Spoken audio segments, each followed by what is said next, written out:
Hoje apresentamos como detectar se a falha de um ar-condicionado ou de uma geladeira é causada por falta de gás refrigerante ou, ao contrário, por um tubo capilar obstruído.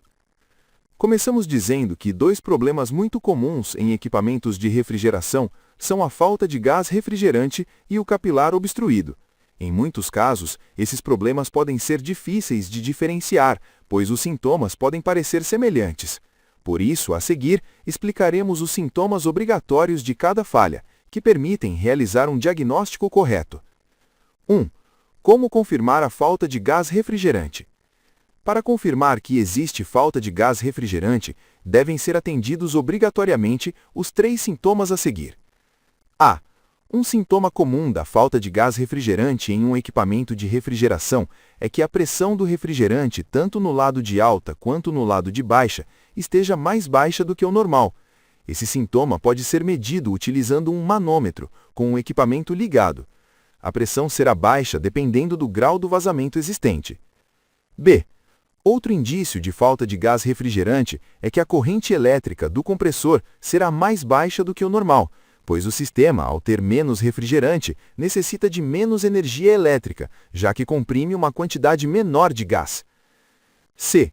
Uma vez verificada a presença obrigatória dos dois sintomas anteriores, deve-se observar o tubo capilar com o equipamento ligado.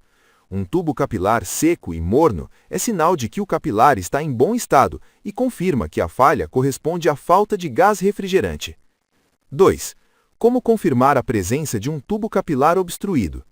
Para confirmar que existe um tubo capilar obstruído, devem ser atendidos obrigatoriamente os seguintes sintomas.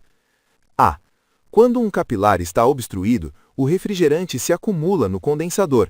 A pressão do lado de baixo cairá com o tempo, pois não há refrigerante circulando para o evaporador, para ser comprimido, já que todo o refrigerante fica acumulado no condensador. Ao mesmo tempo, a pressão do lado de alta no condensador também diminuirá à medida que o gás se condensa e se transforma em líquido. B. A falta de refrigerante na sucção do compressor faz com que o equipamento consuma menos corrente elétrica. Nesse caso, pode-se notar que a pressão do refrigerante no evaporador começará a diminuir e a corrente elétrica permanecerá abaixo do normal. C. Lembre-se de que um capilar seco e morno é um bom indício de que ele não está obstruído. Entretanto, se o capilar estiver úmido ou frio, especialmente próximo ao final de seu comprimento, isso é um claro sinal de obstrução. D. Alguns sistemas de ar-condicionado possuem mais de um capilar. Se um capilar estiver obstruído, será possível notar que ele estará úmido ou frio, enquanto os outros capilares estarão em temperatura normal.